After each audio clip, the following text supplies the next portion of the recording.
नमस्कार, मैं अंजना और आप देख रहे हैं न्यूज सर्कल। आइए बढ़ते हैं आज की बड़ी खबर की ओर। मिल्कीपुर के जनादेश में अव्वल अंक से पास हुए योगी के साथ मंत्री जीत के बाद अब सामने होगी ये चुनौती। मिल्कीपुर में चंद्रभानु की जीत में सर्वाधिक योगदान तो स्थानीय मतदाताओं का ही है, पर इसमें उन 7 मंत्रियों का कुशल प्रबंधन भी कम प्रभावी नहीं रहा जिन्हें मुख्यमंत्री योगी आदित्यनाथ ने टास्क सौंप रखा था। जिले के प्रभारी व कृषि मंत्री सूर्य प्रताप शाही के नेतृत्व में अन्य 6 मंत्रियों ने दिन रात एक कर ऐसा चक्रव्यूह रचा जिसे सपाई दिग्गज नहीं भेद सके।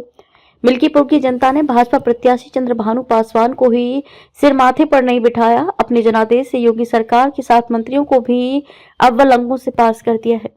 चंद्रभानु की जीत में सर्वाधिक योगदान तो स्थानीय मतदाताओं का ही है, पर इसमें उन 7 मंत्रियों का कुशल प्रबंधन भी कम प्रभावी नहीं रहा जिन्हें मुख्यमंत्री योगी आदित्यनाथ ने टास्क सौंप रखा था। जिले के प्रभारी व कृषि मंत्री सूर्य प्रताप शाही के नेतृत्व में अन्य 6 मंत्रियों ने दिन रात एक कर ऐसा चक्रव्यूह रचा जिसे सपाई दिग्गज नहीं भेज सके। भाजपा की जीत के बाद अब इन मंत्रियों पर चुनावी वादे पूरे कराने की चुनौती रहेगी। 2 वर्ष पूर्व हुए विधानसभा के आम चुनाव में भाजपा ने कड़े मुकाबले में अपनी मिल्कीपुर सीट खोई तो इसे चुनावी अखाड़े की स्वाभाविक लड़ाई में मिली हार माना गया। भाजपा को असल झटका तब लगा जब इसी सीट से विधायक चुने गए अवधेश प्रसाद गत वर्ष हुए लोकसभा चुनाव में उस फैजाबाद सीट से सांसद निर्वाचित हो गए, जिसमें हिंदुत्व की हृदय स्थली रामनगरी अयोध्या भी समाहित है। भाजपा ने अपनी प्रतिष्ठा से जोड़ लिया था ये चुनाव। इसी कारण अब मिल्कीपुर में तीसरे उपचुनाव की नौबत आई तो भाजपा ने इसे अपनी प्रतिष्ठा से जोड़ लिया और इस उपचुनाव को हर कीमत पर जीतकर अलग संदेश देने की तैयारी की।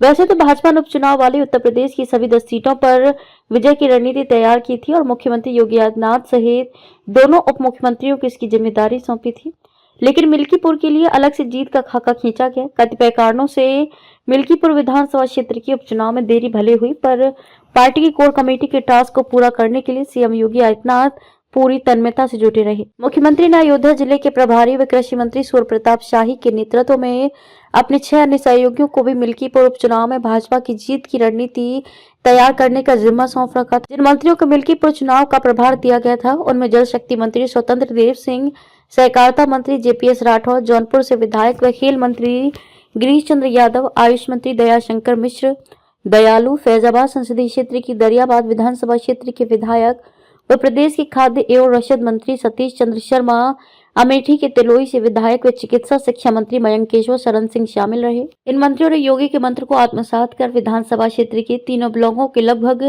प्रत्येक गांव में सघन जनसंपर्क किया। भाजपा के सभी मोर्चा संगठन की दिन रात बैठकें कर चुनावी तैयारी की समीक्षा कर अभेद्य बूथ प्रबंधन किया। उसी रणनीति की परिणति है कि आज भाजपा ने न केवल मिल्कीपुर में भगवा लहराया बल्कि चंद्रभानु पासवान ने ऐसी जीत दर्ज की जिसकी भविष्य में शायद ये पुनरावृत्ति हो सके।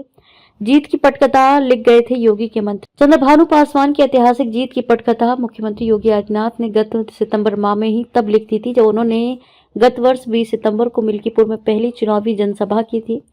विद्या मंदिर इंटर कॉलेज में हुई जनसभा के बाद उन्होंने भाजपा के सभी मोर्चों के प्रभारियों व 7 मंत्रियों के साथ बैठक की थी। इसमें उन्होंने तैयारियों की समीक्षा कर जीत का चक्रव्यूह रचा था। मंत्रियों ने उन्हीं के मंत्र को आत्मसात कर मतदान खत्म होने तक प्रत्येक स्तर पर जबरदस्त तैयारी की थी। अब तक के लिए बस इतना ही, फिर मिलते हैं एक ऐसे ही बड़ी खबर के साथ। तब तक के लिए नमस्कार और देखते रहिए न्यूज सर्कल।